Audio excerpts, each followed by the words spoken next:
আমাদের advanced company ল আমাদের যে 401 নম্বর পেপার, তার আজকের বিষয় হচ্ছে কোম্পানি আইন বিবর্তনের কাহিনী। এটা খানিকটা দীর্ঘ সময় বলতে হবে আলোচনা করতে গেলে, কেননা এটা প্রায় 1700 বছরের ইতিহাস।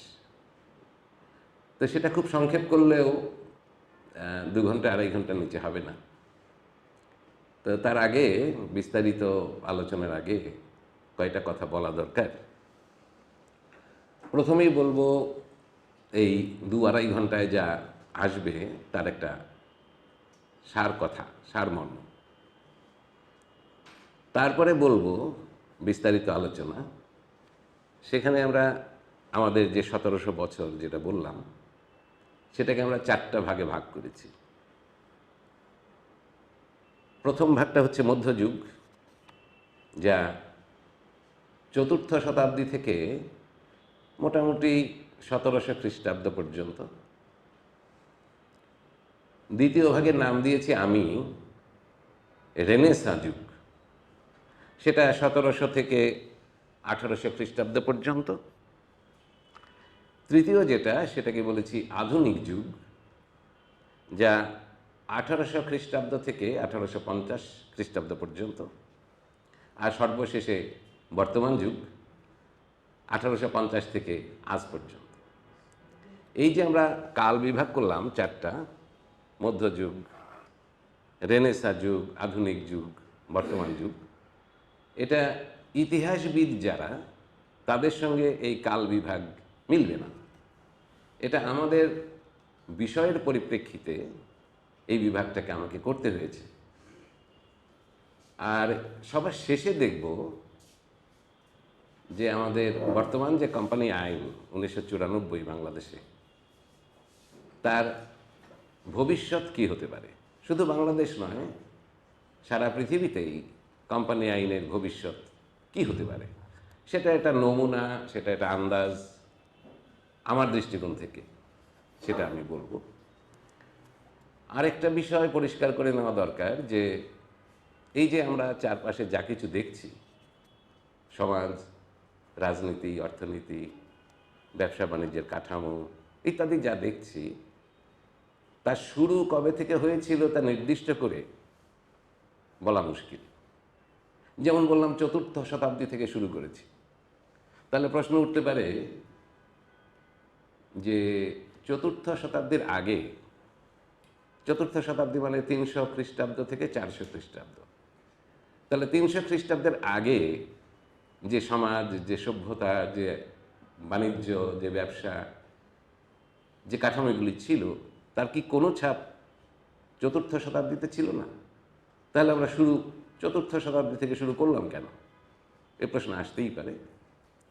এ প্রসঙ্গে আমি বলি যে শুরু থেকে শুরু করাটা তো করতে গেলে করতে হয় সেই কৃষি সভ্যতার যুগ থেকে, 70,000 বছর আগে থেকে শুরু করতে হয়। সেটা তো সম্ভব না।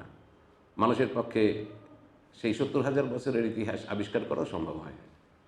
সুতরাং আমরা একটা 4র্থ শতাব্দী থেকে যেটুকু আমরা অনুমান করতে পারছি, যেটুকু আমরা প্রমাণ পাচ্ছি, সেই থেকে ইতিহাসটা শুরু করতে হয়। এই বিষয়ে আমার মনে পড়ছে এখন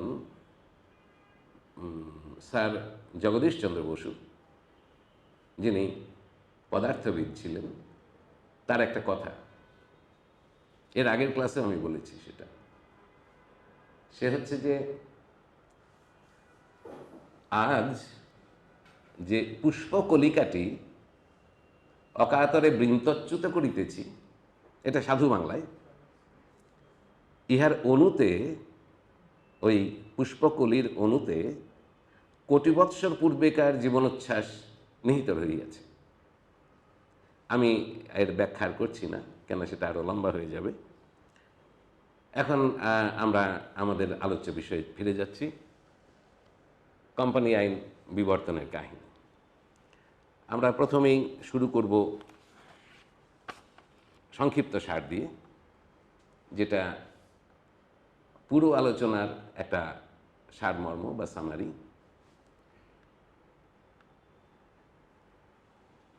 এই বিবর্তনের কাহিনী আমার উৎস হচ্ছে ইংল্যান্ড অ্যান্ড ওয়েলসের যে চার্টার্ড অ্যাকাউন্ট্যান্টস ইনস্টিটিউট, তার একটা গবেষণাপত্র ছিল evolution of British business firms. সেখান থেকে আমি ধার করেছি। ছবি গুগল পিকচার্স থেকে, ডক্টর এম জহিরের company and other securities laws সেখান থেকে, আর একটা সেটাও গবেষণাপত্র the end of history for corporate law, এটা ক্যামব্রিজের হার্ভার্ড ল স্কুলের একটা গবেষণাপত্র, সেখান থেকে ধার করেছি। আমরা যাচ্ছি সংক্ষিপ্ত সারে। যুগ থেকে যুগে সমাজ চরিত্র ও সমাজ চাহিদা ব্যবসা প্রতিষ্ঠানের গঠন কাঠামো নির্ধারণ করেছে। মধ্যযুগে ক্রুসেডের সময় অনুপস্থিত ভূমি মালিকদের স্বার্থ রক্ষার প্রয়োজনে ট্রাস্ট গঠিত হয়। সমুদ্র অভিযানের জন্য যে পরিমাণ ঝুঁকি ছিল আর প্রয়োজন ছিল প্রচুর অর্থ সংস্থানের, তার জন্য গড়ে ওঠে জয়েন্ট স্টক কোম্পানি। আবার ব্যবসা প্রতিষ্ঠানের রকমফের ঘটেছে সমাজের ক্ষমতা কাঠামোর পরিবর্তনের ফলে। সম্পদ ও ক্ষমতা ধর্মকেন্দ্রিক চার্চ থেকে রাজা, যেমন আমরা স্লাইডে দেখতে পাচ্ছি পর্দায়, চার্চ, রাজা, নবিলিটি, মার্চেন্ট, ইন্ডাস্ট্রিয়ালিস্ট, মাল্টিন্যাশনালস। এটা বলার উদ্দেশ্য হচ্ছে যে সম্পদ ও ক্ষমতা ধর্মকেন্দ্রিক চার্চ থেকে রাজা, রাজা থেকে অভিজাত সম্প্রদায়, যাকে আমি নবিলিটির বাংলা করেছি অভিজাত সম্প্রদায়, তাদের কাছ থেকে বণিক, এই মার্চেন্ট, আবার বণিকদের কাছ থেকে শিল্পপতি, তাদের কাছ থেকে বৃহত্তর জনগোষ্ঠীর কাছে সম্পদ ও ক্ষমতা ক্রমশ হাত বদল হতে থাকে, যাকে এক কথায় বলা যায় ধর্মকেন্দ্রিকতা থেকে বহুজাতিক কর্পোরেশনে সম্পদ ও ক্ষমতার হাত বদল। আর তার সাথে সাথে ব্যবসা সংগঠনের ধরনও পাল্টায়। একদিকে যুগে যুগে যেমন ব্যবসার সঙ্গে সরকারের আর ব্যবসায়ীর সংশ্লিষ্টতার পরিবর্তন ঘটেছে, তেমনি ব্যবসা সংগঠনের ধরনও পাল্টিয়েছে। উদাহরণ হিসেবে অ্যাডাম স্মিথ সীমাবদ্ধ দায় বিশিষ্ট কোম্পানির মালিকানা ও কোম্পানির পরিচালক, এই দুইয়ের পৃথকীকরণের ফলে এদের মধ্যে সংঘাত সম্পর্কে সতর্কবাণী উচ্চারণ করেছিলেন সেই 1776 সনে। ইদানিংকালের নির্বাহীদের মাত্রাতিরিক্ত বেতন, শেয়ার হোল্ডারদের স্বার্থ রক্ষা ও কর্পোরেট গভর্নেন্স বিষয়ে যে বিতর্ক চলছে, তার সূত্রপাত ওই অ্যাডাম স্মিথের সতর্কবাণী থেকে। এ বিতর্ক শুধু কোম্পানি সংক্রান্ত বিষয়ে থেমে নেই, বরং তা ছড়িয়ে পড়েছে বড় বড় মিউচুয়াল সোসাইটি সহ অন্যান্য ধরনের ব্যবসা সংগঠনে, যেখানে মালিকানা বহু বিস্তৃত। ব্যবসা সংগঠনের প্রকৃতির সঙ্গে রাষ্ট্রের সম্পর্ক কেমন হবে, তাও বর্তমানে আগ্রহের বিষয় হয়ে উঠেছে। আজ রাষ্ট্র আর ইস্ট ইন্ডিয়া কোম্পানির মতো বেসরকারি প্রতিষ্ঠানকে একচেটিয়া ব্যবসার লাইসেন্স দেয় না বটে, তবে বেসরকারি প্রতিষ্ঠানসমূহের কম বেশি স্বার্থ রক্ষা হয় এমনভাবে লাইসেন্স দেওয়ার পরোক্ষ এখতিয়ার রাষ্ট্র রাখে। প্রতারণা ও ব্যাংকিং ব্যবস্থার মুখ থুবড়ে পড়ার ফলে মাঝে মাঝে ব্যবসা বিনিয়োগ মার খেয়েছে, আর তার সঙ্গে ব্যবসা সংগঠন প্রকৃতি আর এর পরিচালনার নিয়মগুলোও পরিবর্তিত হয়েছে, যা আজও অব্যাহত।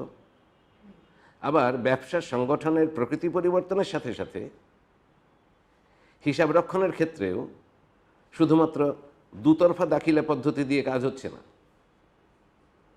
বৃহৎ প্রতিষ্ঠানের ক্ষেত্রে আর্থিক প্রতিবেদনে নানা রকম বিস্তারিত রীতিনিয়ম প্রবর্তিত হয়েছে। সীমাবদ্ধ দায় বিশিষ্ট কোম্পানির হিসাব নিরীক্ষার জটিলতা ও তার সঙ্গে ব্যাংকের দেনা পরিশোধে অপারগ ঋণগ্রহীতার দেউলিয়াত্ব হিসাবরক্ষণ ও নিরীক্ষা পেশাকে আনুষ্ঠানিক করে তুলেছে। আর এরই ফলে 1980 সনে রাজকীয় সনদ লাভের ফলে গড়ে উঠেছে Institute of Chartered Accountants of England and Wales. এটা লক্ষণীয় যে ঊনবিংশ শতাব্দীর পরে অর্থনৈতিক ও সামাজিক ক্ষেত্রে ঘটে যাওয়া বিরাট পরিবর্তন সত্ত্বেও সাম্প্রতিক একমাত্র সীমাবদ্ধ দায় বিশিষ্ট অংশীদারি কারবার ও ওপিসির উদ্ভব ব্যতীত কি ব্রিটেনে কি অন্য কোথাও ব্যবসার আইনগত কাঠামোর তেমন কোনো বৈপ্লবিক পরিবর্তন হয়নি। তবে আমরা ব্যবসা প্রতিষ্ঠানের ভবিষ্যৎ আইনগত কাঠামোতে কী ধরনের সম্ভাব্য পরিবর্তন ঘটতে পারে তা খতিয়ে দেখব।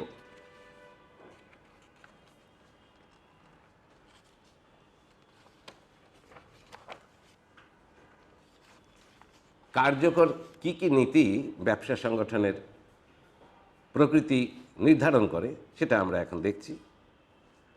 কোনো ব্যক্তি যখন অন্য আরেকজনকে সঙ্গে নিয়ে ব্যবসা শুরু করার প্রস্তুতি গ্রহণ করে তখন সে বা তারা প্রথমেই নিশ্চিত হতে চায় যে প্রস্তাবিত গঠন কাঠামোতে বর্তমানে ভবিষ্যতে তাদের নিজ নিজ স্বার্থ রক্ষা পাবে কিনা।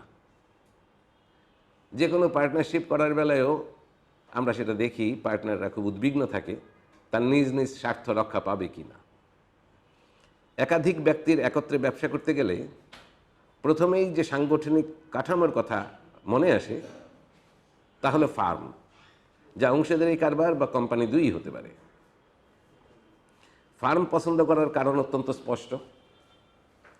একক ব্যক্তির তুলনায় ফার্মে ব্যবসায়িক খরচ কমতে পারে, উৎপাদন বাড়তে পারে, ব্যবসায়িক জ্ঞান ও অভিজ্ঞতার বৃদ্ধি ঘটতে পারে, ঝুঁকি বিভক্ত হয়ে ব্যক্তির জন্যে অধিকতর সহনশীল হতে পারে।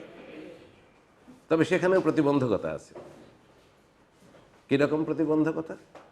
যেমন আমার নিজের টাকা বা সম্পত্তি যখন ফার্মকে দিয়ে দিলাম তখন যে যে অংশীদার তার কর্তৃত্ব পেল তারা আমারটাকে মেরে দিতে পারে, সে ভয় আছে।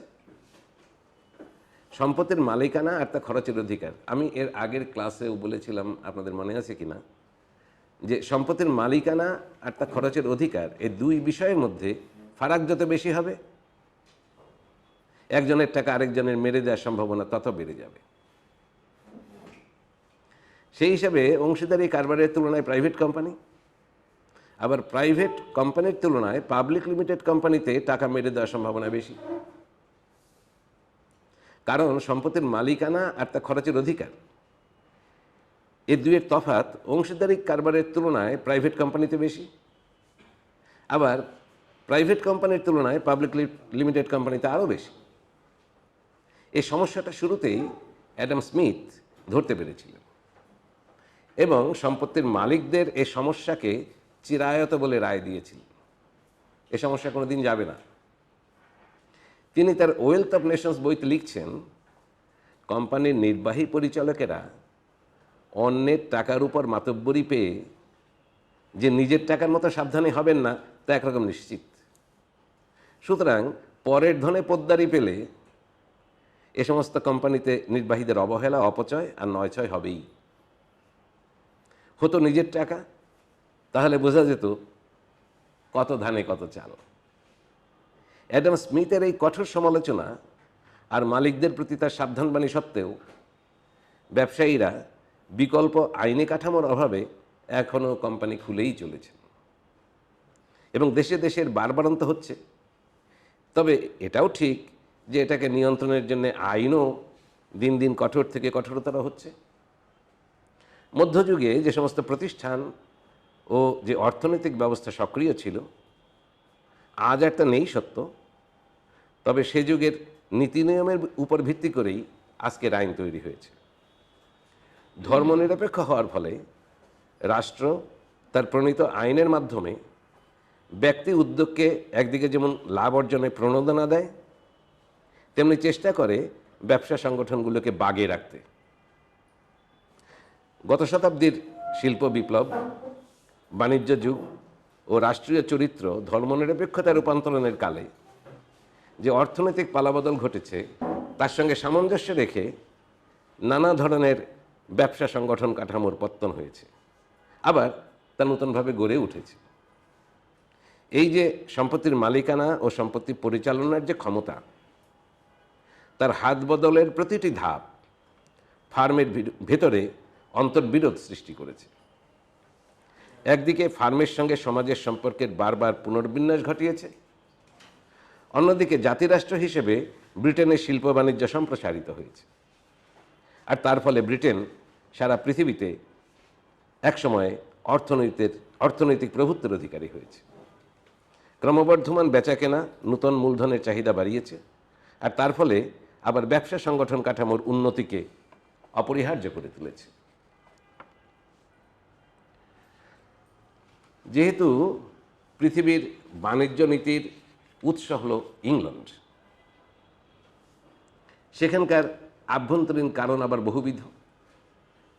এ নিবন্ধে কেবলমাত্র ব্যবসা সংগঠনের কাঠামোই আলোচিত হয়েছে। সেই কারণসমূহকে বুঝতে হলে যদি আমরা বর্তমানের গ্রেট ব্রিটেনের দিকে তাকাই, তাহলে বুঝব কিভাবে এর উদ্ভব হলো। আপনারা পর্দায় দেখতে পাচ্ছেন যে কিংডম অফ ইংল্যান্ড আর ওয়েলস মিলে হলো কিংডম অফ ইংল্যান্ড, ব্র্যাকেটে ইংল্যান্ড অ্যান্ড ওয়েলস। পরে এসে যোগ দিল স্কটল্যান্ড, হলো কিংডম অফ গ্রেট ব্রিটেন। তারপরে এসে যোগ দিল আয়ারল্যান্ডের একটা অংশ, হলো United Kingdom of Britain and Ireland. 1922 সনে হলো United Kingdom of Great Britain and Northern Ireland. আর যে আইরিশ আলাদা, তার বর্তমান নাম রিপাবলিক অফ আয়ারল্যান্ড, 1943 থেকে আজকে পর্যন্ত। 1707 সন পর্যন্ত স্কটল্যান্ডের আইন, ওই যে ওখানে দেখতে পাচ্ছেন কিংডম অফ স্কটল্যান্ড আলাদা ছিল, 1707 সনে সেটা ইংল্যান্ড এবং ওয়েলসের সঙ্গে মিলে গেল। 1707 সন পর্যন্ত স্কটল্যান্ডের আইন আর ইংল্যান্ডের আইনে বিস্তর ফারাক ছিল। যেহেতু পৃথিবীর বাণিজ্য নীতি ছিল ইংল্যান্ড কেন্দ্রিক, তাই বোঝার সুবিধার জন্যে শুধুমাত্র ইংল্যান্ডের আইনের উৎসগুলোর মধ্যে আলোচনা সীমাবদ্ধ রাখব। আমরা এবার শুরু করছি মধ্যযুগ থেকে। আমাদের যে কাল বিভাগ, তার প্রথম ভাগ হচ্ছে মধ্যযুগ। রাজা দ্বিতীয় হেনরির পূর্ব পর্যন্ত ইংল্যান্ডে আইনের সংখ্যা ছিল পর্বত প্রমাণ, হিউজ। ইহুদি জার্মান গোত্রের লোকজন, যাদেরকে আমরা স্যাক্সন বলি, তাদের রীতিনীতি নিয়ে 5ম শতাব্দী থেকে ইংল্যান্ডের ক্যাথলিক খ্রিস্টানদের সঙ্গে মিলে ইংল্যান্ডের যে বস্তি গড়ে তুলল 9ম শতাব্দীতে, আলফ্রেড দি গ্রেট ইহুদি ও খ্রিস্টান ধর্ম সম্প্রদায়ের আচরিত রীতিনীতির উপর ভিত্তি করে বানালেন নূতন আইন, আর গড়ে তুললেন অ্যাংলো স্যাক্সন রাজত্ব, যেটা পর্দায় দেখতে পাচ্ছেন একটা ছবি, অ্যাংলো স্যাক্সন রাজত্ব। আইনের প্রাথমিক ভিত্তি ধর্মীয় দর্শন, এটা মনে রাখা দরকার। আর দ্বিতীয় ভিত্তি ধর্মনিরপেক্ষ দর্শন। একটা ধর্মভিত্তিক, একটা ধর্মনিরপেক্ষ। এই দু ধরনের আইনে মূলগত পার্থক্য আছে। মধ্যযুগে ইংল্যান্ডে রোমান ক্যাথলিক চার্চের ধর্মীয় বিধি আর ধর্মনিরপেক্ষ বিধিবিধান দুই ব্যবসায়িক আর দৈনন্দিন সমাজ জীবনে বলবৎ ছিল। সারা ইউরোপে মধ্যযুগীয় বণিকদের জন্য বাণিজ্যিক আইন বা ল মার্চেন্ট এর যে প্রথা রীতিনিয়ম, তাই ছিল প্রাধান্য। বাজারজাতকরণ ও সম্পত্তির অধিকার, এ দুইয়ের উপর ল মার্চেন্টের গুরুত্ব ছিল বেশি। এই ল মার্চেন্টের একটা গুরুত্বপূর্ণ বৈশিষ্ট্য ছিল যে প্রচলিত বিচারালয়ের পরিবর্তে বাণিজ্য বিরোধগুলো বিশেষ আদালতে হতো, কারণ তাতে বিচার কাজ তাড়াতাড়ি হতো। কোনো একটি বা দুটি বড় যে মেলা বা বাজারের আয়োজন করত, আপনারা দেখতে পাচ্ছেন বড় ফর ইটারি, মানে খাওয়ার মেলা, যে মেলা বা বাজারের আয়োজন করত, সেখানেও আদালত বা ট্রাইব্যুনাল বসতে পারত, যাকে পাই পাউডার আদালত বলা হয়। পাই পাউডার 14 বছর, মানে 1139 থেকে 1153 স্থায়ী রাজা স্টিফেন ও রানী মিটেলডার বিরোধ শেষে দ্বিতীয় হেনরি রাজা হয়ে তার রাজ্যে সমস্ত ব্যবসায়িক বিরোধ মীমাংসা কল্পে ল মার্চেন্টের পরিবর্তে সাধারণ আইন বা কমন ল প্রবর্তন করেন। আর কেন্দ্রীয় রাজকীয় আদালত স্থাপন করেন। এই সাধারণ আইন প্রবর্তন আর কেন্দ্রীয় রাজকীয় আদালত স্থাপনের ফল এই দাঁড়ালো যে শায়ার ভিত্তিক বা পূর্বেকার দেয়া রায়ে যে সংঘর্ষ ছিল, বিরোধিতা ছিল, তা দূর হলো। আর পূর্বেকার দেয়া রায় স্টেয়ার ডিসাইসিস হিসেবে গণ্য হলো। এখানে দেখতে পাচ্ছেন স্টেয়ার ডিসাইসিস বলছে the principle of binding precedent, decision of a higher court is binding on a lower court. আমরা আজকে যেটা খুব অহরহই দেখি যে উচ্চ আদালতের রায় নিম্ন আদালতে আইন হিসেবে গণ্য হয়। সেই স্টেয়ার ডিসাইসিস, এটাকে আমরা বলছি স্টেয়ার ডিসাইসিস, সেটা হচ্ছে এই সাধারণ আইন এবং কেন্দ্রীয় রাজকীয় আদালত স্থাপন, এই দুইয়ের ফল হচ্ছে স্টেয়ার ডিসাইসিস। স্টেয়ার ডিসাইসিস যদি সাংঘর্ষিক না হয় তাহলে আইনের ভিত্তি হিসেবে গৃহীত হবে। এই স্টেয়ার ডিসাইসিসের মানে হলো একই ধরনের পৃথক দুটি ঘটনার মধ্যে পূর্বে ঘটিত ঘটনার মামলার যে রায় হয়েছিল তা পরবর্তী ঘটনার বিচারে বিচারকেরা অনুসরণে বাধ্য। রাজা দ্বিতীয় হেনরি তার রাজ্যের ব্যবসায়িক যত নিয়মকানুন, প্রথা, রীতিনীতি প্রচলিত ছিল যা ধর্মকেন্দ্রিক নয়, বা এক কথায় বলা যায় যা ছিল ধর্মনিরপেক্ষ, চার্চের নিয়ন্ত্রণ থেকে মুক্ত করে সেগুলোকে আর স্টেয়ার ডিসাইসিস এ দুটিকে প্রাধান্য দিতে চাইলেন। পরবর্তী কয়েক শতাব্দী যাবৎ বাণিজ্যিক আইনে সাধারণ আইন বা কমন লয়ের প্রাধান্য বজায় রইল। কমন লয়ের পাশাপাশি দ্য কোর্ট অফ ইকুইটি, যাকে নাম দেওয়া যায় সমদর্শী কোর্ট, যে কোর্ট 1873 সন পর্যন্ত জটিল কমন ল যা সমাধান দিতে পারে না সে সমস্ত বিরোধ মীমাংসা করতে থাকে। ইংল্যান্ডে বর্তমানে যে সমদর্শী নীতি এবং ট্রাস্ট আইন আজও প্রচলিত, তার উৎস ওই কমন ল বা সাধারণ আইন। স্ট্যাটিউট ল বা যাকে বলতে পারি বিধিবদ্ধ আইন, সেটা হচ্ছে এমন একটা আইন যা দেশের বৈধ প্রণয়নকারী কর্তৃপক্ষ দ্বারা প্রণীত সুসংবদ্ধ বা কোডিফাইড আইন। ত্রয়োদশ শতাব্দী থেকে ইংল্যান্ডের পার্লামেন্ট আইন পাশ করতে শুরু করে সত্য, তবে সপ্তদশ শতকের রাজা প্রথম চার্লসের শিরচ্ছেদ পর্যন্ত সে পার্লামেন্টকে অপেক্ষা করতে হয় সর্বময় সার্বভৌম ক্ষমতার অধিকারী হতে। আপনারা এই ইতিহাস জানেন কি না? জনগণের সঙ্গে রাজার যে সংঘর্ষ, সেখানে রাজার প্রাণদণ্ড স্থির করে জনগণ। সেটাই ছিল বিহেডিং অফ কিং চার্লস ওয়ান। সেজন্যই বলছি যে সপ্তদশ শতকের রাজা প্রথম চার্লসের শিরচ্ছেদ পর্যন্ত সে পার্লামেন্টকে অপেক্ষা করতে হয় সর্বময় সার্বভৌম ক্ষমতার অধিকারী হতে। এরপর থেকে পার্লামেন্টই হয় বাণিজ্যিক আইনসহ যাবতীয় আইনের সর্বোচ্চ প্রণেতা। পাশে দেখতে পাচ্ছেন কুইন ভিক্টোরিয়া। রানী ভিক্টোরিয়ার যুগের পূর্ব পর্যন্ত সকল ব্যবসায়িক সংগঠনের উপর কমন ল প্রযোজ্য হতো, আর চার্টার্ড কোম্পানির প্রতিষ্ঠা ও দেউলিয়া বিষয়ক বিরোধ মীমাংসার জন্য ছিল পার্লামেন্ট প্রণীত আইন। কোম্পানি, অংশীদারি কারবার ও অন্যান্য ব্যবসা সংগঠন প্রতিষ্ঠা ও পরিচালনার জন্য পার্লামেন্ট প্রথম প্রণীত আইন ছিল 1862 সনের কোম্পানি আইন। আমরা এবার দ্বিতীয় পর্যায়ে মধ্যযুগের প্রাথমিক পর্যায়ের সংগঠন প্রকৃতি, ব্যবসা সংগঠনের প্রকৃতি কীরকম ছিল। প্রথম সহস্রাব্দ মানে 1000 খ্রিস্টাব্দ পর্যন্ত সমস্ত ইউরোপের ব্যবসা সংগঠন প্রাচীন যে রোমান অংশীদারি কারবার, যা সোসাইটাস নামে পরিচিত ছিল, তার ভিত্তিতে গড়ে ওঠে। ব্যবসার উপর রাজনৈতিক প্রভাব আর ব্যবসায়ীদের থেকে ব্যবসার পৃথক সত্তার কল্পনা, আমরা যেটা আজকে জানি, দ্বিতীয় সহস্রাব্দের শুরু থেকে পরবর্তী কয়েক শতাব্দী পার হয়ে আজও অক্ষুণ্ণ রয়েছে।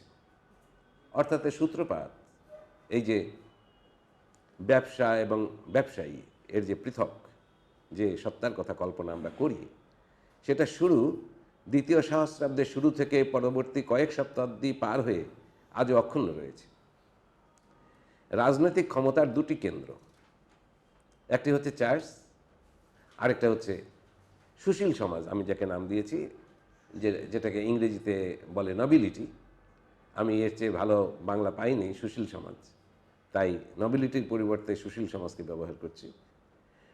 নরম্যানদের বিজয়ের পর ক্ষমতার এই দুটি কেন্দ্র, মানে এই চার্চ এবং সুশীল সমাজ, ইংল্যান্ডের সমস্ত ইউরোপে কার্যকর ছিল। প্রথম সহস্রাব্দের পরের 500 বছর এই দুইয়ের সংঘাত ইংল্যান্ডের রাজনীতি ও ব্যবসা সংগঠনের গতি প্রকৃতিকে প্রভাবিত করেছে। প্রথম দিককার রাজকীয় ফরম্যান সংগঠনের স্বাধীন সত্তার অনুকূলে ছিল না। সংগঠনগুলো লাভের জন্য প্রতিষ্ঠিতও হতো না, আর আজকের মতো তার কোনো শেয়ার হোল্ডারও ছিল না। এই রাজকীয় ফরম্যান মধ্যযুগের ইংল্যান্ডের বড় বড় ব্যবসা প্রতিষ্ঠানের স্বার্থ রক্ষার প্রয়োজনে জারি করা হতো।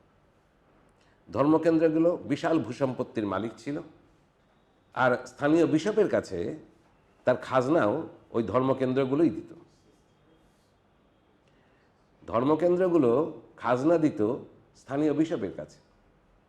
ধর্মকেন্দ্রগুলো আবার দুরকম ছিল, একটা হচ্ছে বেনেডিক্টাইন্স, আরেকটা হচ্ছে সিস্টারসিয়ান্স। বেনেডিক্টাইন ছিল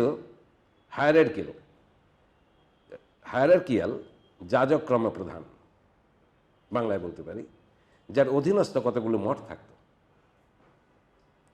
এরকম প্রতিটি মঠ ও তাতে বসবাসকারী সাধুদের স্বাধীনভাবে পরিচালনা করত মঠ প্রধান, যাকে আমরা বলি অ্যাবট বা অ্যাবেস।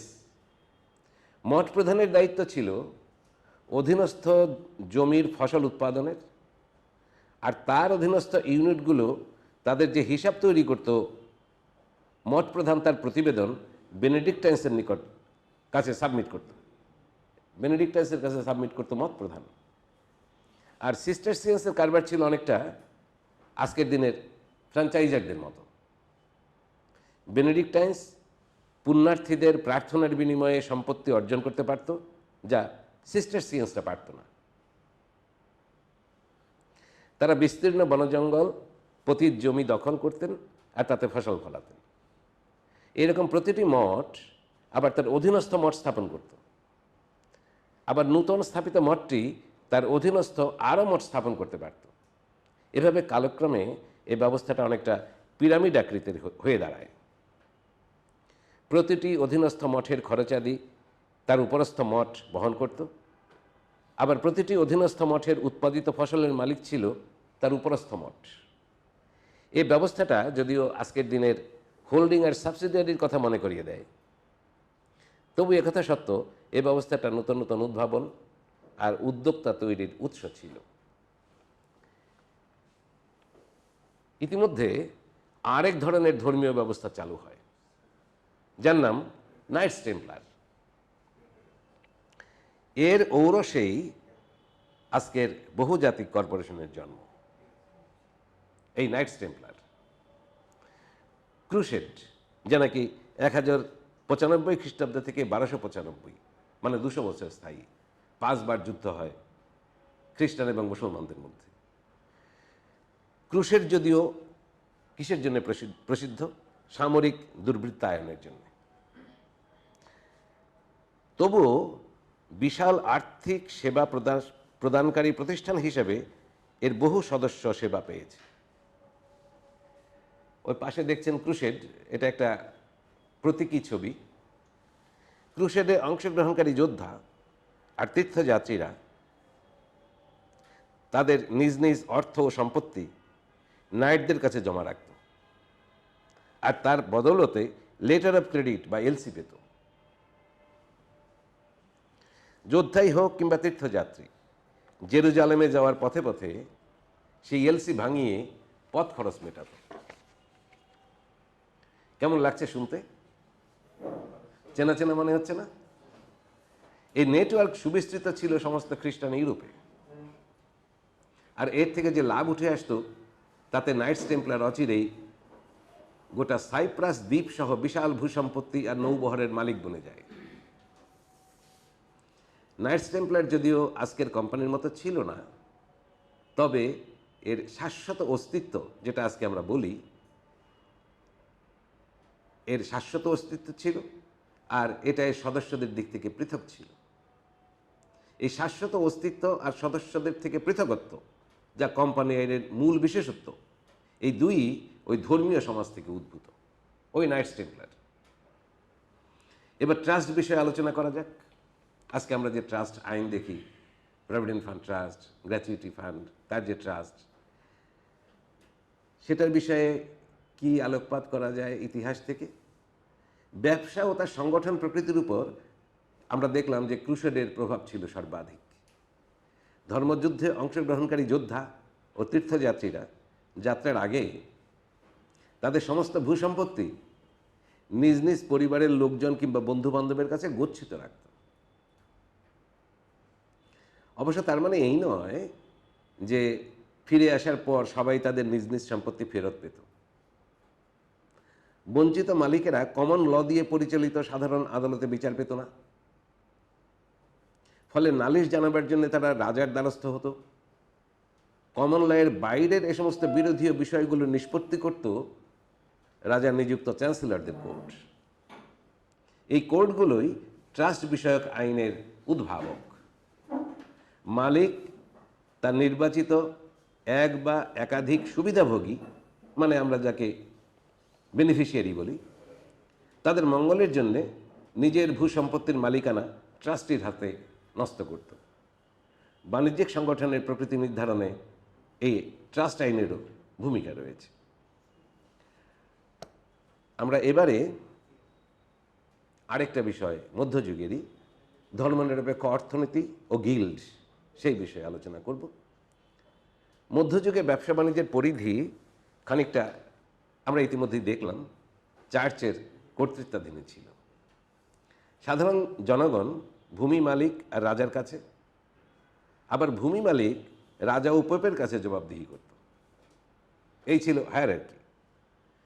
পোপেরা, বিশেষত ইনভার্টেড কমার মধ্যে নিষ্পাপ দ্বিতীয় পোপ, তাদেরকে আমরা বলি নিষ্পাপ দ্বিতীয় পোপ, নাইটস টেম্পলারদের স্থানীয় আইন থেকে দায় মুক্তি দিয়ে ধর্মনিরপেক্ষ অর্থনীতির সূচনা করেন। এভাবে সূচিত উদাহরণ আর ইতিমধ্যে ব্যবসা পরিচালনার অর্জিত জ্ঞান দিয়ে দ্বিতীয় সহস্রাব্দের প্রথম শতক থেকে ধর্মীয় প্রতিষ্ঠানগুলো ধর্মনিরপেক্ষ অর্থনীতির উত্থান ত্বরান্বিত করে। অন্যদিকে ধর্মীয় প্রার্থনা যখন আর কেবলমাত্র চার্চের মধ্যে আটকে রইল না, তখন ধর্মের প্রভাব আরও কমে গেল। অপরদিকে সুশীল সমাজের রাজনৈতিক প্রভাব যত বাড়তে থাকলো, ধর্মীয় প্রতিষ্ঠানগুলোর প্রভাব সে পরিমাণেই কমতে থাকলো। নাইটস টেম্পলারদের পতনের সাথে সাথে ভূমির উপর চার্চের প্রভাব আরও গেল কমে। আর 1279 ও 1290 খ্রিস্টাব্দে ইংল্যান্ডে মর্টমেইনের আইন চালু হওয়ার ফলে, আপনারা এখানে দেখতে পাচ্ছেন মর্টমেইন, যার বাংলা আমরা বলতে পারি মরা মানুষের হাত, ওই যে হাতের ছবিটা,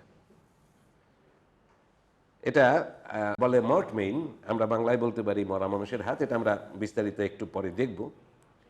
এই মর্টমেইন আইন চালু হওয়ার ফলে চার্চ তার ভূমির উপর দীর্ঘকালের অধিকার হারালো। পরিবর্তে ধর্মনিরপেক্ষ প্রতিষ্ঠান তার স্থান দখল করল। ফলে ব্যবসা বাণিজ্য নিয়ন্ত্রণে চার্চের প্রভাব অনেকখানি নষ্ট হলো।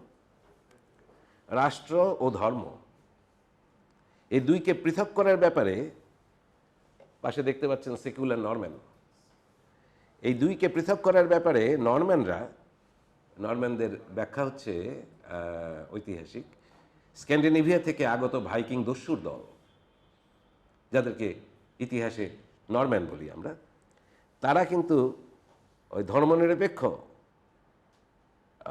বাণিজ্য নীতির উদ্ভাবক। রাষ্ট্র ও ধর্ম এই দুইকে পৃথক করার ব্যাপারে নরম্যানরা অগ্রণী ভূমিকা পালন করে। এরা নবম শতকের প্রথম ভাগে উত্তর ফ্রান্সের নর্মদি, ওই যে ফ্রান্সে ফরাসি ভাষায় ময়ের উপর চন্দ্রবিন্দু আছে, নর্মদি, হ্যাঁ নরম্যান্ডি আমরা যেটাকে বলি, নর্মদিতে বাস করা শুরু করে। সেখান থেকে তারা ইংল্যান্ড, দক্ষিণ ইতালি আর সিসিলি দ্বীপ জয় করে। নরম্যানদের এই ধারাকে অনুসরণ করে এ সময় এমন আইন তৈরি হলো যাতে রাজার পূর্বানুমতি ছাড়া চার্চের মতো কর্পোরেট বডির কাছে সম্পত্তি হস্তান্তর না ঘটে। এ বিষয়ে রাষ্ট্রের উদ্বেগের বিষয় ছিল এজন্যে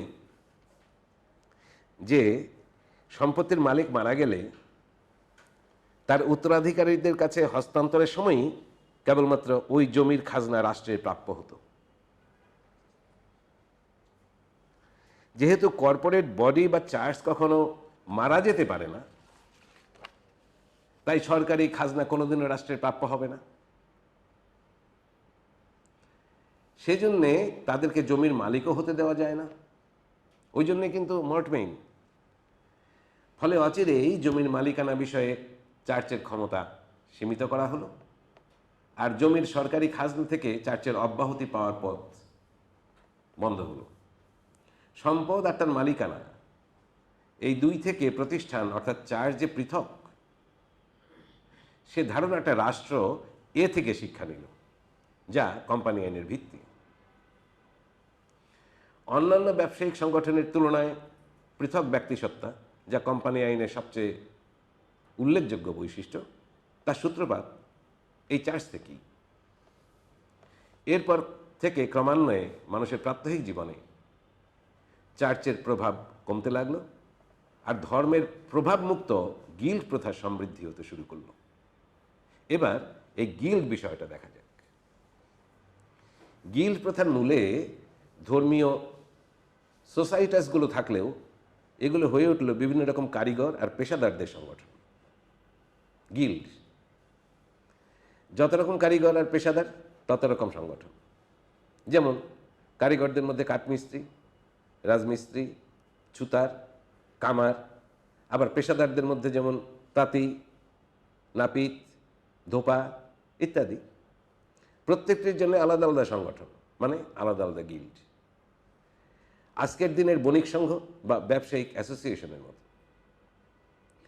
ধর্মীয় রীতিনিয়ম প্রথা অনুসারে গড়ে ওঠা প্রতিষ্ঠানসমূহ ও পরবর্তীতে গড়ে ওঠা অন্যান্য বাণিজ্যিক সংগঠনের সঙ্গে গিল্ডের পার্থক্য হলো এই যে গিল্ডগুলোর কোনো পৃথক অস্তিত্ব ছিল না, বরং স্থানীয় কর্তৃপক্ষ আর্লের দেয়া লেটার্স অফ পেটেন্ট, যা ইন্টেলেকচুয়াল প্রপার্টি ল এর পূর্বসূরি, এই লেটার্স অফ প্যাটেন্ট। এই লেটার্স অফ প্যাটেন্ট নিয়ে বণিকরা নিজেরাই এগুলো নিজেদের তৈরি করা কঠোর স্ব-আরোপিত বিধিনিষেধের মাধ্যমে একচেটিয়া ব্যবসা পরিচালনা করত এই গিল্ডগুলো। এরকম প্রতিটি সংগঠন লাভের উদ্দেশ্যে উৎপাদনের খুঁটিনাটি জ্ঞান ও দক্ষতা নিজেদের বণিকদের আর এলাকার মধ্যে কঠোরভাবে সীমাবদ্ধ রাখত। তবু একথা সত্য যে সমসাময়িক ইংল্যান্ডে ব্যবসা সংগঠনের বিবর্তনের পথে এরা সাহায্য করেছে। প্রতিটি গিল্ড উৎপাদিত পণ্যের মান কঠোরভাবে নিয়ন্ত্রণ করত, আর লব্ধ জ্ঞান আর দক্ষতা বাইরের কাউকে জানাতো না। ফলে নবাগত কারো পক্ষে কোনো রকম ব্যবসায় ঢোকা প্রায় অসম্ভব ছিল। পণ্যের মান নিয়ন্ত্রণের জন্য এরকম সংরক্ষণ নীতির প্রয়োজনও ছিল। নূতন কেউ ব্যবসা বা পেশায় ঢুকতে চাইলে তাকে সংশ্লিষ্ট কোনো গিল্ডে শিক্ষানবিশ হিসাবে ততদিন মূল কারিগরি জ্ঞান অর্জন করতে হতো যতদিনে তার মাস্টার ক্রাফটসম্যান দুটি বিষয়ে সন্তুষ্ট না হয়। এক হলো তার দক্ষতা, আর দুই হলো অর্জিত জ্ঞান গোপন রাখার প্রমাণিত প্রতিশ্রুতি। শিক্ষানবিশের পরের ধাপ হলো ক্রাফটসম্যান। এ পদে উন্নীত হতে হলে মাস্টার ক্রাফটসম্যানের প্রত্যয়ন দরকার, সার্টিফিকেট লাগত। ক্রাফটসম্যানের পরের ধাপ হলো জার্নিম্যান, আর জার্নিম্যানের পরের শেষ ধাপ হলো মাস্টার ক্রাফটসম্যান। এ পদে উন্নীত হতে হলে শুধু বড় অঙ্কের ডোনেশনই নয়, আরও দরকার তার নিজের উদ্ভাবিত কোনো একটি মাস্টারপিস গিল্ডের কাছে উপস্থাপন। গিল্ড এর এই উদ্ভাবন সামর্থ্যের প্রমাণ রয়েছে চেস্টারে। একবার চেস্টারে উন্নীত হতে পারলে আর তাকে সমস্ত রকম খুচরা ব্যবসার লাইসেন্স দিত। আমরা এবার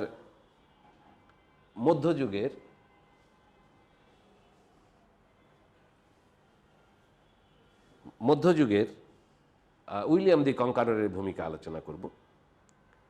শহরগুলোতে চেস্টার গিল্ড এতটাই প্রভাবশালী হয়ে পড়ে যে শহর শাসনের কর্তৃত্বভার কার্যত এদের হাতেই থাকত।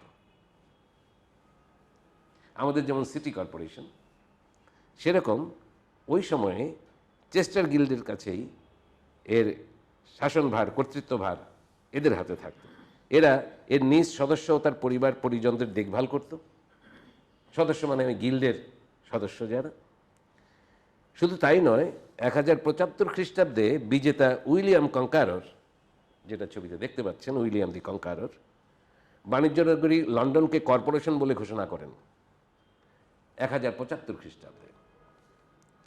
এ শহরের সমস্ত স্কুল, বাণিজ্য, সরকার সব কিছু পরিচালনা করত এই চেস্টার গিল্ডগুলো। এ শহর হলো পৃথিবীর মধ্যে এমন এক ব্যতিক্রমী শহর, সে সময়ে যার বাসিন্দাদের সংখ্যার চাইতে বণিকের সংখ্যা ছিল বেশি। এখানকার বণিকেরা মিউনিসিপ্যাল নির্বাচনে সরাসরি ভোট দিত, যে ধারা আজও অক্ষুণ্ণ আছে। এই গিল্ডের মতো প্রতিষ্ঠানগুলি পরবর্তীকালে, আমরা পরের স্লাইডে যাচ্ছি, এই গিল্ডের মতো প্রতিষ্ঠানগুলোই পরবর্তীকালে ওয়ারশিপফুল বা লিভারি কোম্পানির জন্ম দেয়। এখানে দেখতে পাচ্ছেন ওয়ারশিপফুল কোম্পানি অফ মার্কেটার্স। এই কোম্পানির জন্ম দেয় গিল্ডের মতো প্রতিষ্ঠানগুলো। মনে রাখা দরকার যে British east India company,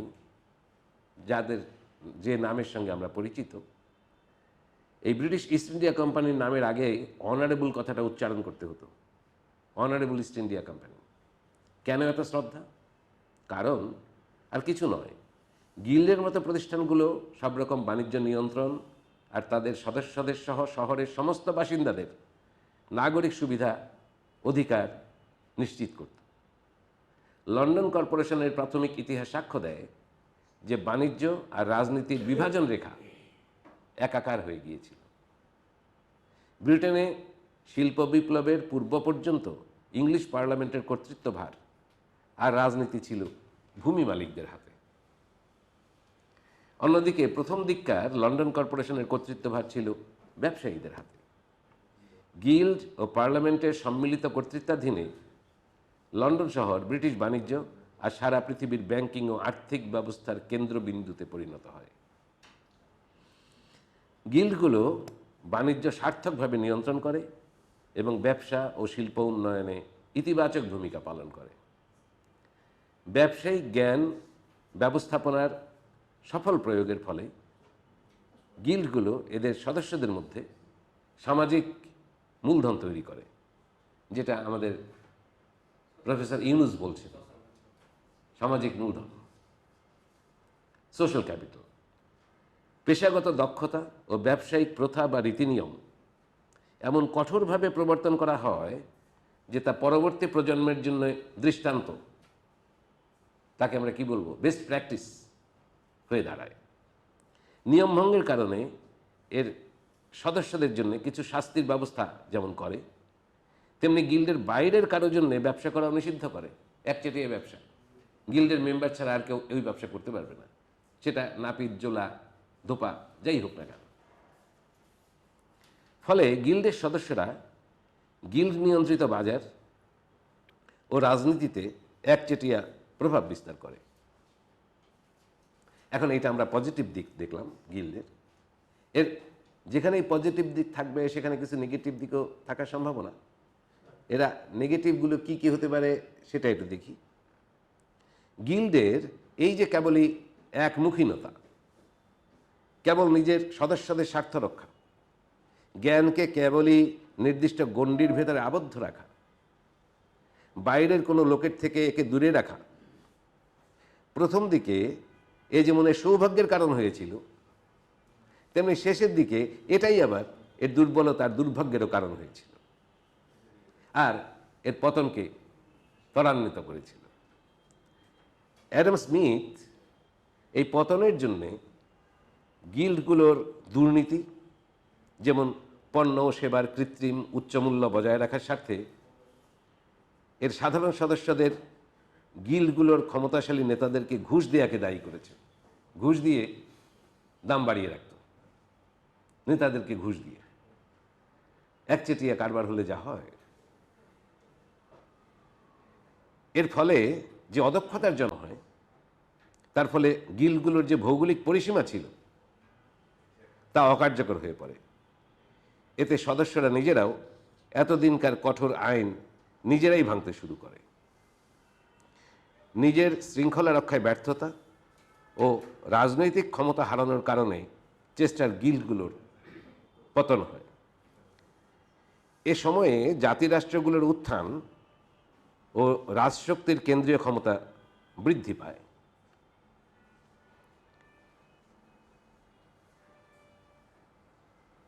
guild প্রথার বাইরের স্বাধীন প্রতিযোগীরা আর গ্রামের কারিগররা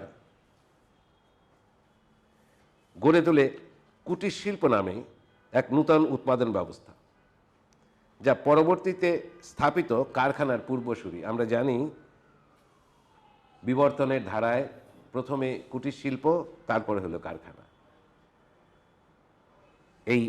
এর সূত্রপাতটা হয় গিল্ডের বাইরের যারা স্বাধীন প্রতিযোগী, এই স্বাধীন প্রতিযোগীরা ও গ্রামের কারিগররা গড়ে তোলে কুটির শিল্প নামে এক নূতন উৎপাদন ব্যবস্থা, যা পরবর্তীতে স্থাপিত কারখানার পূর্বসূরি। গিল্ড প্রথায় এতদিনকার অবরুদ্ধ জ্ঞান ও দক্ষতা স্বাধীনভাবে প্রজন্ম থেকে প্রজন্মে হস্তান্তরিত হতে শুরু করলো। গিল্ডের বাইরের যারা আসলো, তারপরেই জ্ঞান আবদ্ধ আর থাকলো না, প্রজন্ম থেকে প্রজন্মে হস্তান্তরিত হতে শুরু করলো, যা শিল্প কারখানা স্থাপনের পূর্ব শর্ত। নূতন এই ব্যবস্থার ফলে উৎপাদন রাতারাতি বেড়ে গেল, আর গিল্ডের সেই একচেটিয়া বাজার আর রইল না। গিল্ড গেল হারিয়ে। কারিগরদের থেকে গিল্ডের পৃথক সত্তার আভাস মাত্র ছিল, যদিও আজকের দিনের মতো গিল্ড কোনো কর্পোরেট বডি ছিল না, তাই সে অর্থে তার কোনো পৃথক সত্তাও ছিল না।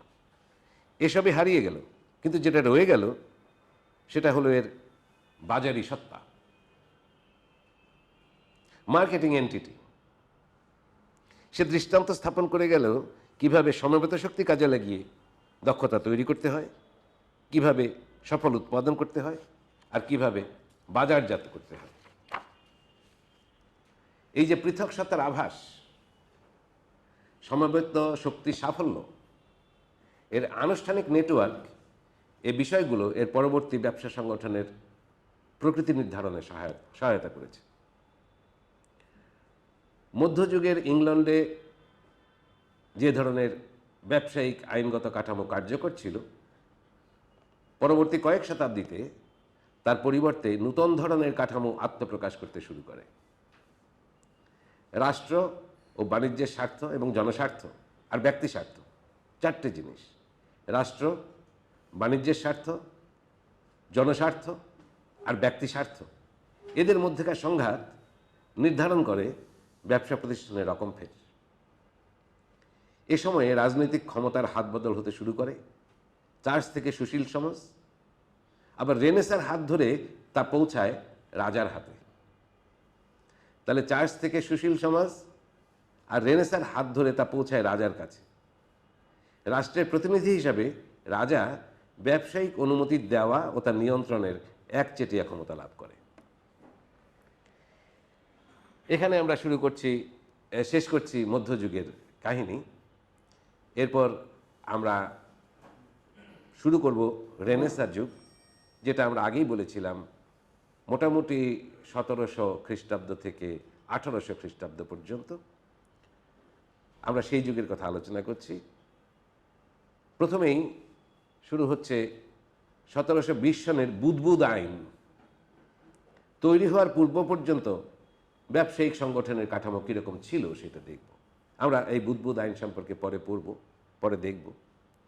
মধ্যযুগের প্রায় শেষের দিকে ইংল্যান্ডে আধুনিক ব্যবসা কাঠামো হিসেবে অংশীদারি কারবার জোরদার হয়। এটা আমাদের যে সিলেবাস তার সঙ্গে খানিকটা মিলবে, এই জন্যে যে আমাদের আগের লেভেলে সেখানে পার্টনারশিপের সঙ্গে লিমিটেড কোম্পানির কি ডিফারেন্স সেটা পরীক্ষায় কিন্তু আসতো এবং আমাদের জানাও আছে। সেই পার্টনারশিপের কথাই এখানে বলছে। মধ্যযুগে প্রায় শেষের দিকে ইংল্যান্ডে আধুনিক ব্যবসা কাঠামো হিসেবে অংশীদারি কারবার জোরদার হয়। প্রাচীনতম কাঠামোর মধ্যে অন্যতম ছিল কোনো বিশেষ উদ্দেশ্যে কিছু সংখ্যক লোকের গঠিত একটা অনিবন্ধিত সমিতি বা অ্যাসোসিয়েশন। এই যে অনিবন্ধিত সমিতি, এটাকে বলা হতো অংশীদারি কারবার, যা কমন ল দিয়ে পরিচালিত হতো। অংশীদারি কারবার পর্যালোচনার আগে দেখা দরকার এর আগের সংগঠনগুলো ছিল বিশেষ করে গিল্ড কিংবা একমালিকানা। এই যে আমরা দেখলাম গিল্ড কিংবা একমালিকানা, তাদের সঙ্গে এটা তফাৎটা কি পার্টনারশিপের? কমন লয়ের চোখে, আমাদের চোখ দিয়ে না, কমন লয়ের চোখ দিয়ে অংশীদারি কারবার মানে কোনো এক ব্যবসায় নিয়োজিত 2 বা ততোধিক লোকের মধ্যেকার সম্পর্ক। ঠিক আছে, এটা আজকেও ঠিক আছে। অংশীদারিতে অংশীদাররা যৌথ নামে ব্যবসা করে, আজকেও ঠিক আছে। এই যে যৌথ নাম বা যৌথ হিসাব, এ থেকে গড়ে উঠেছে যৌথ মূলধনী বা জয়েন্ট স্টক কারবার। আইনের দৃষ্টিতে অংশীদাররা প্রত্যেকে আলাদাভাবে আবার একই সঙ্গে যৌথভাবে অংশীদারি ব্যবসার দায়ের জন্য দায়ী, এটা তো আমরা জানি।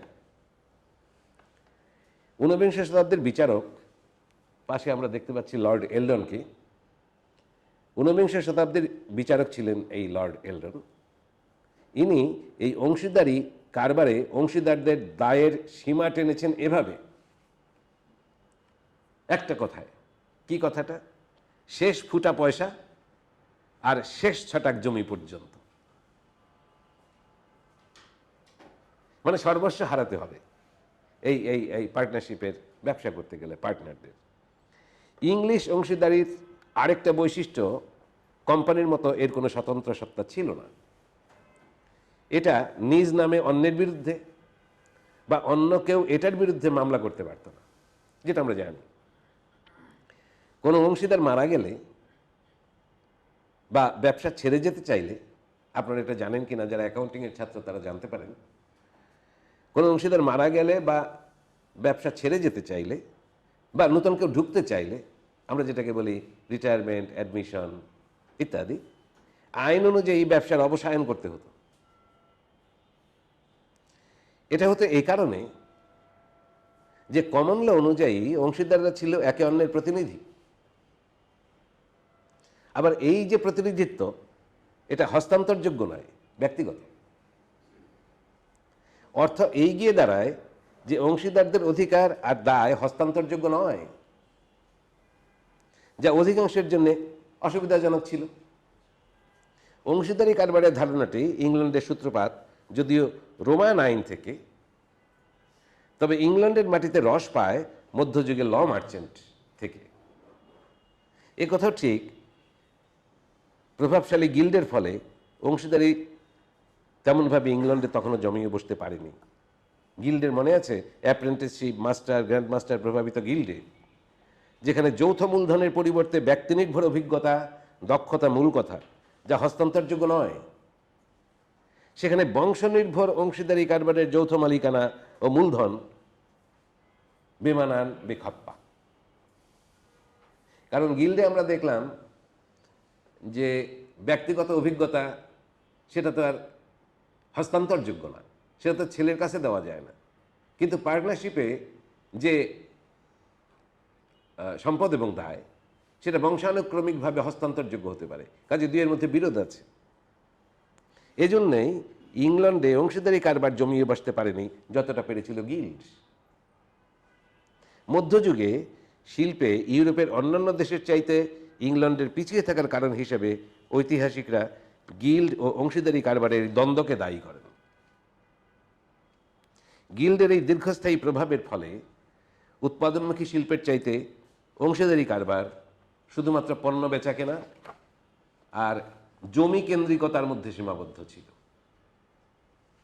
পার্টনারশিপ।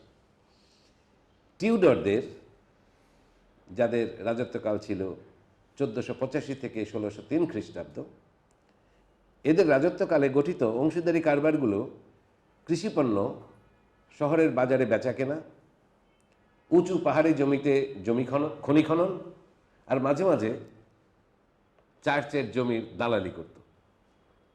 এই ধরনের অংশীদারি কারবারগুলোর 2-3 জন অংশীদার থাকতো, আর তারা সাধারণত পারিবারিকভাবে সম্পর্কিত, যাদের কিছুটা আনুষ্ঠানিক শিক্ষা আর যৌথ হিসাব পরিচালনের অভিজ্ঞতা ছিল। টিউডর যুগে হিসাব পদ্ধতি ছিল একেবারে সাদামাটা, প্রাথমিক ধরনের, আর ব্যবসায়িক প্রথা ছিল সরল, যা ক্রমবর্ধিষ্ণু অংশীদারি ব্যবসায়ের জটিলতার সাথে পাল্লা দিতে পারত না। অন্যদিকে ষোড়শ ও সপ্তদশ শতাব্দীতে আইনের এমন কিছু পরিবর্তন ঘটল যে অংশীদারি ব্যবসা আর ব্যবসায়ীদের জন্য আকর্ষণীয় তো নয়ই, বরং হুমকি হয়ে দাঁড়ালো। ব্যবসায়ীরা অংশীদারি পদ্ধতি কেন চাইতো? কারণ অংশীদারি ব্যবসায়ে ঝুঁকিটা ভাগাভাগি হতো, আর যাকে বলে এন্টিটি শিল্ডিং বা সত্তার ঠুনকো খোলস, এন্টিটি শিল্ডিং বা সত্তার ঠুনকো খোলস মানে অংশীদারদের ব্যক্তিগত পাওনাদারেরা যাতে কম কারবারের সম্পত্তিতে হাত না দিতে পারে। অংশীদারি কারবারের ঋণ পরিশোধে অংশীদারদের ব্যর্থতা বা দেউলিয়াত্বের জন্য কমন ল অংশীদারদের ধরে ধরে জেলে দিত। এমনকি তার পরিবারের সবাইকে দাস বানাতো, যেটা আমরা এর আগের ক্লাসেও আলোচনা করেছি। আর কারবার ও অংশীদারদের ব্যক্তিগত সম্পত্তি আইন স্বীকৃত আগে আসলে আগে পাবেন ভিত্তিতে পাওনাদারদের মধ্যে বিলিয়ে দিত। যে পাওনাদার সবার আগে ভাগ বসাতে পারত, সে অন্যদের ফাঁকি দিয়ে নিজেই সব নিয়ে যেত। আইন পরিবর্তন করে অবশ্য দেনাদার আর পাওনাদারদের মধ্যেকার এই বৈষম্য দূর করা যেত।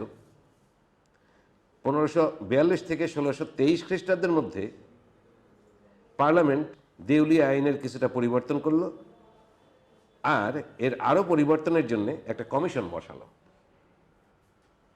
দেনাদারদের সম্পত্তি পাওনাদারদের মধ্যে আনুপাতিক হারে বিলি বন্দোবস্ত করা, যাকে আজকের ভাষায় আমরা বলি পারিপাশু, তার জন্যে 1542 সনে আইন পাশ হলো। আর ধীরে ধীরে এন্টিটি শিল্ডিং একটু কার্যকরী রূপ লাভ করল। 1683 সনের ক্র্যাভেন বনাম নাইট মামলার রায়ে বিচারক বললেন, দেউলিয়া অংশীদারি কারবারের সম্পত্তি, ইন্টারেস্টিং, দেউলিয়া অংশীদারি কারবারের সম্পত্তি ওই কারবারের পাওনাদারেরা আগে পুরোটা পাবে, অবশিষ্ট কিছু থাকলে অংশীদারদের ব্যক্তিগত পাওনাদারেরা পাবে। কারণ পাওনাদারেরা কারবার দেখে ঋণ দিয়েছে, অংশীদারকে দেখে দেয়নি। এ রায় কারবারের মূলধন সংগ্রহে ইতিবাচক ভূমিকা রেখেছে। ইংল্যান্ডে তখন উৎপাদন পদ্ধতি সামন্ততান্ত্রিক ভূমি ব্যবস্থা থেকে পুঁজি নির্ভরতায় রূপান্তর ঘটছিল। এন্টিটি শিল্ডিংয়ের আরও রূপান্তর ঘটল যখন 1715 সনে ক্রাউডার মামলায় বিচারক একতরফা রায় দিলেন। দেউলিয়া অংশীদারের ব্যক্তিগত পাওনাদারেরা প্রথমে অংশীদারের ব্যক্তিগত সম্পত্তি থেকে তাদের পাওনা বুঝে নেবে, কারবারের সম্পত্তিতে হাত দেবে না। যদি তাতে না কুলায় তাহলে তারা কারবারের পাওনাদারদের পাওনা মিটিয়ে যদি কারবারের সম্পত্তির কিছু অবশিষ্ট থাকে সেখান থেকে পাবে। অংশীদারি কারবার, অংশীদার আর পাওনাদার বিষয়ে এ রায়ই তাদের নিজ নিজ অধিকারের আর দায়িত্বের সীমা নির্দিষ্ট করে দিয়েছে। অংশীদারি কারবারের সংগঠন কাঠামোতে প্রভাব বিস্তার করতে পারে এমন রায়ের মধ্যে এটাই শেষ রায়। এরপরে আমরা রেনেসাঁ যুগেই যে জয়েন্ট স্টক কোম্পানির আবির্ভাব হলো সেই প্রসঙ্গে এসছি। যে সময়ের কথা বলছি 1750 থেকে 1850, তখনকার পৃথিবীর 7 মহাদেশের মধ্যে ইউরোপ আর অ্যান্টার্কটিকা বাদে বাকি 5 মহাদেশে ইউরোপের ইংল্যান্ড সহ মোটা দাগে 6টি দেশ ইতিমধ্যে স্থাপিত উপনিবেশসমূহের কাঁচামাল আমদানি আর তৈরি মাল রপ্তানি করে বিপুল লাভের আশায় নেশাগ্রস্ত। তখন যদিও অংশীদারি কারবারের আইনের কিছু কিছু ব্যবসা বান্ধব পরিবর্তন হচ্ছিল, তবুও সে পরিবর্তন লাভের নেশাকে বাস্তবায়নে উপযুক্ত আর যথেষ্ট ছিল না। কারণ পর্বত প্রমাণ লাভ করতে গেলে অন্তত পাহাড় প্রমাণ বিনিয়োগ তো চাই, আর সে পরিমাণ মূলধন 2-4 জন অংশীদারদের পক্ষে জোটানো অসম্ভব ছিল। উপরন্তু ছিল শেয়ার হস্তান্তরের বিধিনিষেধ, পার্টনারশিপের অংশীদারি কারবারে শেয়ার হস্তান্তরের বিধিনিষেধ। তাই অংশীদারি তার কুলোচ্ছিল না। কারবার থেকে কারবারিকে আলাদা করার আইনগত কাঠামো ছিল অনিবন্ধিত জয়েন্ট স্টক কোম্পানি। এই যে জয়েন্ট স্টক কোম্পানির ধারণা, যা আধুনিক কোম্পানির পূর্বসূরি, তার সম্পর্কে শুরুতেই কিছু বলা দরকার। এর ধারণাটা ত্রয়োদশ শতাব্দীতে ফ্রান্স আর সুইডেন থেকে উৎপত্তি হয়। সেখানে অংশীদারি কারবারে যে যার শেয়ার অনুসারে লভ্যাংশ পেত। পঞ্চদশ শতাব্দীতে, মানে 1400 থেকে 1500 যে শতাব্দী, সেই শতাব্দীতে সমুদ্রপথ আবিষ্কারের ফলে যে বিপুল লাভ হতে শুরু করে ইংল্যান্ডে সে লাভকে বলা হতো স্টক। এই স্টককে কিভাবে ভাগ করা হবে সে প্রশ্নে ইংল্যান্ড অনুসরণ করে ফ্রান্স আর সুইডেনের ধারণাটি। এবার বাকি কাজটুকু সেরে নিল হিসাব রক্ষকেরা নিজেরাই। কি সে কাজ? না, ওই লাভ বা স্টক যতক্ষণ হারাহারিভাবে ভাগাভাগি না হয় ততক্ষণ পর্যন্ত ওটা থাকবে যৌথ নামে বা জয়েন্ট নামে। আর কোম্পানি কথাটা এসেছে ল্যাটিন থেকে। কোম মানে রুটি আর পানি মানে ল্যাটিন অনুযায়ী ভাগ করে নেওয়া। সুতরাং কোম্পানি মানে রুটি ভাগ করে নেওয়া। আর যেহেতু এ ধরনের কোম্পানি নিবন্ধনের জন্য তখনও কোনো আইন হয়নি, তাই সেগুলো অনিবন্ধিতই থেকে গেছে। এরপর আমরা পরবর্তী রেনেসাঁ যুগের কাহিনী আলোচনা করব। বাণিজ্য যত বাড়ছিল তত নগদ টাকার দরকার হচ্ছিল, ওয়ার্কিং ক্যাপিটাল। কিভাবে সে টাকার জোগাড় হবে? আইনের বইপত্র ঘেঁটে অন্য কোনো উপায় না দেখে সমাধান জুটল অনিবন্ধিত জয়েন্ট স্টক কোম্পানির মাধ্যমে। তবে কার্যত অংশীদারি কারবারের সাথে এর মিল হলো পরিচালনার ক্ষেত্রে দুটির মধ্যে তেমন কোনো তফাৎ ছিল না। তফাৎ ছিল শুধু আইনগত। যেমন অংশীদারি কারবারে প্রয়োগ করা হতো কমন ল, আর জয়েন্ট স্টকের ক্ষেত্রে বিশেষত এর যৌথ সম্পত্তি ন্যস্ত থাকতো অংশীদারদের উপরে নয়, ট্রাস্টিদের উপরে, আর সেখানে ট্রাস্ট আইন প্রয়োগ করা হতো। অংশীদারদের জন্য ছিল কমন ল, আর অনিবন্ধিত জয়েন্ট স্টকের বেলায় ছিল ট্রাস্ট ল। মনে আছে তো এই ট্রাস্ট আইনের কথা, যা দ্বাদশ ত্রয়োদশ শতাব্দীতে ক্রুসেডের সময় অনুপস্থিত ভূমি মালিকদের স্বার্থে তৈরি হয়েছিল। এই যে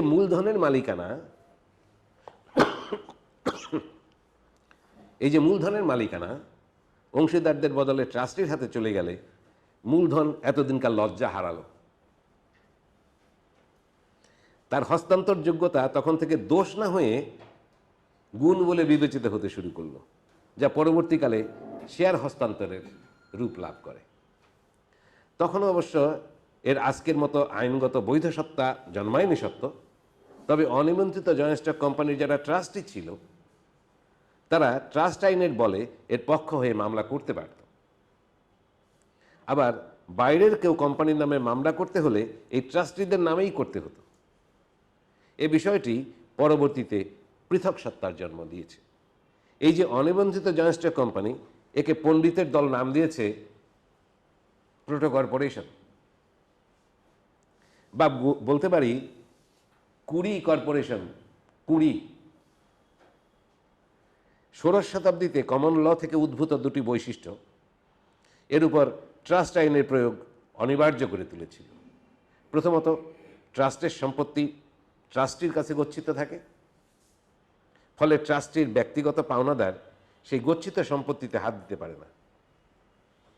দ্বিতীয়ত, ট্রাস্টের যারা বেনিফিশিয়ারি তাদের ব্যক্তিগত পাওনাদারেরা ট্রাস্টির সম্পত্তির ততটুকু অংশই পাবে যতটুকু ওই বেনিফিশিয়ারি লভ্যাংশ প্রাপ্য হতো।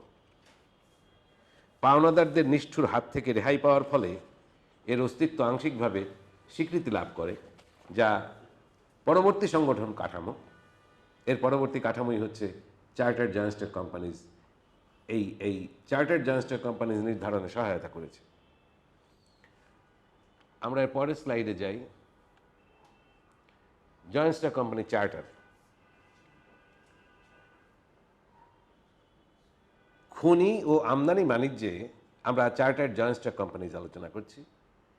খনি ও আমদানি বাণিজ্যে খেয়াল করতে হবে, খনি ও আমদানি বাণিজ্যে নিয়োজিত মাঝারি আকারের সরকারি কোম্পানির শেয়ার বিক্রির সাথে চার্টার্ড জয়েন্ট স্টক কোম্পানিজের জন্মকথা জড়িত।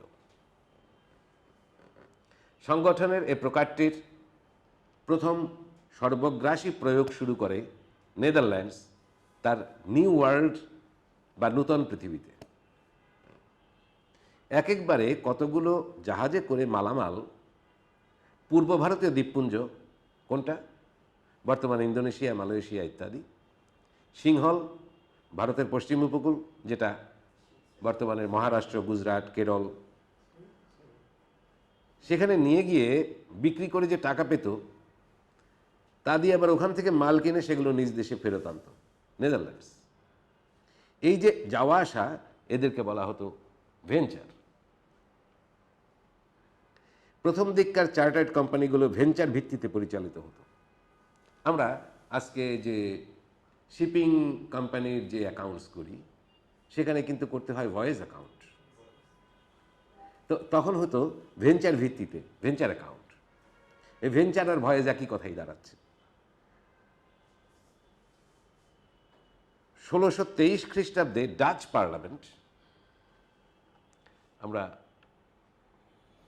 ডাচ পার্লামেন্ট 1623 খ্রিস্টাব্দে Dutch parliament Dutch east India কোম্পানিকে পূর্ব ভারতীয় দ্বীপপুঞ্জে অনির্দিষ্টকাল ব্যবসা করার অনুমোদন দেয়। খেয়াল করতে হবে কোথায়, পূর্ব ভারতীয় দ্বীপপুঞ্জ, যেটা আমরা আগেই বলেছি ইন্দোনেশিয়া, মালয়েশিয়া ওই অঞ্চল, এবং অনির্দিষ্টকালের জন্য ব্যবসা করার অনুমোদন দেয়। এটা কি আমরা আজকের ভাষায় শাশ্বত সত্তা বলতে পারি না? অনির্দিষ্টকাল, যার অর্থ দ্বারা এরকম যে এর আগে প্রতি ভেঞ্চার শেষ হলে, মানে ফিরে আসলে, জাহাজে করে মাল এনে সে মাল বিনিয়োগকারীদের মধ্যে লভ্যাংশ হিসেবে বিলি করে দিত। Venture based. পার্লামেন্টের এই অনুমোদনের ফলে যে শাশ্বত সত্তার ধারণা আমদানি করা হলো, তাতে ভেঞ্চার শেষে প্রত্যেকবার আর লভ্যাংশ বিলি করার জন্যে সব মাল ভাগ বা বিক্রিও করে দিতে হতো না। চার্টার্ড জয়েন্ট স্টক কোম্পানিজের এই প্রকরণটি ইংল্যান্ডের রাজা এবং পার্লামেন্ট এ দুই অনুমোদন দিতে শুরু করে। এই ঘটনাটা ঘটছিল ঠিক 1688 সনের গ্লোরিয়াস রিভলিউশনের পরে, যখন পার্লামেন্ট বৈদেশিক বাণিজ্যে ক্রমাগত ক্ষমতা গ্রহণ করছিল। অনিবন্ধিতের মতো চার্টার্ড কোম্পানির যৌথ স্টক, মানে লাভ লোকসান বাটোয়ারের হিসাব ছিল, আর বাধাহীনভাবে নিজ নিজ শেয়ারের মালিকানার হাত বদল করতে পারত। অন্য কারো মতামত ছাড়াই মালিক তার শেয়ার বেচে দিতে পারত। আর মারা গেলে অংশীদারি কারবারের মতো অবসায়ন না করে মালিকানা উত্তরাধিকারীদের কাছে হস্তান্তর করতে পারত। কিভাবে রিফর্ম হচ্ছে, যেখানে অংশীদারদের অবসায়ন করতে হতো, এখন এই চার্টার্ড জয়েন্ট স্টক কোম্পানিজে উত্তরাধিকারীরা মৃত ব্যক্তির শেয়ারের মালিক হতে পারত। নূতন পৃথিবীর অজানা গন্তব্যে আমরা দেখছি যে যেমন নেদারল্যান্ড, পরে আমরা দেখছি ডাচ কোম্পানি, এরা যে ভেঞ্চারগুলোতে যেত সেখানে কি কি ছিল? নূতন পৃথিবীর অজানা গন্তব্যে অচেনা বিপদসংকুল সমুদ্রপথে আকাশ ছোঁয়া লাভের আশা থাকলেও বিপুল পরিমাণ ঝুঁকি আর মূলধন, তাতে আগে ভাগে মালিকদের নিজেদের পকেট থেকে বিনিয়োগ করতে হতো। মালিকানা হস্তান্তরের ওইটুকু সুবিধা না থাকলে অত বড় বিনিয়োগ নিয়ে কে আগে ভাগে এগিয়ে আসবে? ব্যক্তিগত দেনা পরিশোধে অসমর্থ শেয়ার মালিকদের কাছ থেকে পাওনা টাকা আদায় করতে না পারলে, ব্যক্তিগত দেনা পরিশোধে অসমর্থ শেয়ার মালিকদের কাছ থেকে পাওনা টাকা আদায় করতে না পারলে যে ব্যবসার সম্পত্তিতে হাত দেবে, ব্যবসা অবসান করিয়ে দেবে, সেটি আর হচ্ছে না। এই যে পাওনাদারদের হাত থেকে ব্যবসাকে রক্ষা, এটাকেই বলি এনটিটি শিল্ডিং। চার্টার্ড কোম্পানির বেলায় এই এলটিটি শিল্ডিংটাই শক্তিশালী হলো। এই বৈশিষ্ট্যের সাথে আরেকটি গুরুত্বপূর্ণ জিনিস যোগ হলো, যা অনিবন্ধিত কোম্পানির বেলায় ছিল না। কোম্পানির ব্যক্তি সত্তা কোম্পানিকে তার মালিকদের থেকে একেবারে আলাদা করে দিল। 1612 সনের সাটন হাসপাতালের মামলার রায়, যেটা আমরা পরের স্লাইডে দেখব, থমাস সাটন 1612 সালের সাটন হাসপাতালের মামলার রায়, এই সাটন সম্পর্কে বলা যায়, থমাস সাটন যিনি ছিলেন খনির মালিক, উত্তর ইংল্যান্ডের অস্ত্র কারখানার মালিক ও মাস্টার ক্রাফটসম্যান, মনে আছে গিল্ডের সেই মাস্টার ক্রাফটসম্যান, উনি ছিলেন মাস্টার ক্রাফটসম্যান আর ঋণদাতা। এই সাটন মারা যাওয়ার আগে তার প্রতিষ্ঠিত সাটন স্কুল, এতিমখানা আর হাসপাতাল তিনি কর্পোরেশনকে দান করেন, সাটন কর্পোরেশন। মারা যাওয়ার পরে তার উত্তরাধিকারীরা ওই দান ও কর্পোরেশনকে দান গ্রহীতা হিসেবে বেআইনি দাবি করে আদালতে নালিশ জানায়। তার যারা সাকসেসর ছিল সাটনের উত্তরাধিকারী, তারা ওই দানকে আইনত অগ্রাহ্য বলে দাবি জানায়, যে এটা আইনগতভাবে হয়নি। বিচারক এডওয়ার্ড কোক, যা পাশে ছবি দেওয়া আছে, 1612 সনে, মনে রাখতে হবে 1612 সনে তার রায়ে বলেন, and it is a great reason that an hospital in expectancy or intendment or nomination shall be sufficient to support the name of a corporation when the corporation itself is entirely in abstracto and rests only in intendment and consideration of the law. For a corporation aggregate of many is invisible, immortal, and rests only in intendment and consideration of the law, and therefore cannot have predecessor nor successor. They may not commit treason or be outlawed or excommunicate, for they have no souls, neither can they appear in person but by attorney. A corporation aggregate of many cannot do fealty, for an invisible body cannot be in person nor can swear. It is not subject to imbecilities or death of the natural body and diverse other cases. যার কোনো ব্যক্তিগত শরীর নাই, সত্তা নাই, সে যেমন মারা যেতে পারে না, তার আত্মাও নাই, সুতরাং তার কোনো সাকসেসরও নাই, তার কোনো প্রিডিসেসরও নাই। সুতরাং ওই যে উত্তরাধিকারী যারা যে দাবি করছে সম্পত্তির মালিকানা, সেটা সঠিক না। কারণ কর্পোরেশনের নিজের কোনো আত্মা নাই, নিজের কোনো শরীর নাই, তার কোনো উত্তরাধিকারী নাই, তার কোনো পূর্ব সুরীও নাই। এর ফলে কর্পোরেট প্রকৃতির পৃথক ব্যক্তিসত্তা, নিজ নামে জমি কেনা সহ এই বৈশিষ্ট্যগুলো স্টেয়ার ডিসাইসিস হিসাবে স্বীকৃতি পেল। মনে আছে স্টেয়ার ডিসাইসিস? চার্টার্ড কোম্পানি নিজে মামলা করার অধিকার আর মালিকদের পরিবর্তন সত্ত্বেও 700 সত্তা পেল। তবে একটা জিনিস কেবলমাত্র রক্ত মাংসের মানুষের জন্য নির্ধারিত ছিল, তবে তাও সহজে কাউকে দেওয়া হতো না। সে হচ্ছে একচেটিয়া ব্যবসার লাইসেন্স। 7 সমুদ্র 13 নদী পাড়ি দিয়ে বিপদসংকুল সমুদ্রপথে জীবন বাজি রেখে কারি কারি টাকা মূলধন খাটিয়ে যে ব্যবসা লাভ হবে, তাতে দেশ, জাতি, রাষ্ট্র, ব্যক্তির স্বার্থে চার্টার্ড কোম্পানিকে একচেটিয়া ব্যবসার সুযোগ না দেয়াটা রাজা রানীর পক্ষে নিতান্ত অন্যায় হতো। নূতন পৃথিবী, মনে আছে নূতন পৃথিবী? ওই যে নেদারল্যান্ডস এবং ডাচেরা যে ইস্ট ইন্ডিজে, সেটাকে বলছে নূতন পৃথিবীর যে কোনো জায়গা যা দখলে আসবে তার ভৌগোলিক সীমার মধ্যে একচেটিয়া বাণিজ্য তো বটেই, এমনকি উপনিবেশ তৈরি, যেমন স্থানীয় প্রশাসন সহ যা যা করণীয় সব করার অধিকার দেওয়া হতো এই চার্টার্ড কোম্পানিকে। এতে যে সম্ভাব্য অর্থাগম ঘটবে, যে টাকা লাভ হবে, তার জন্য যে বিপুল পরিমাণ বিনিয়োগ দরকার, তাকে আকৃষ্ট করতে হলে এর সুযোগ দেওয়াটা জরুরি ছিল। এ ধরনের চার্টার্ড কোম্পানির এক উজ্জ্বল উদাহরণ the English east India company, আমরা যেটাকে সংক্ষেপে ইস্ট ইন্ডিয়া কোম্পানি বলি, যদিও তার আগে অনারেবল শব্দটা প্রযোজ্য হতো।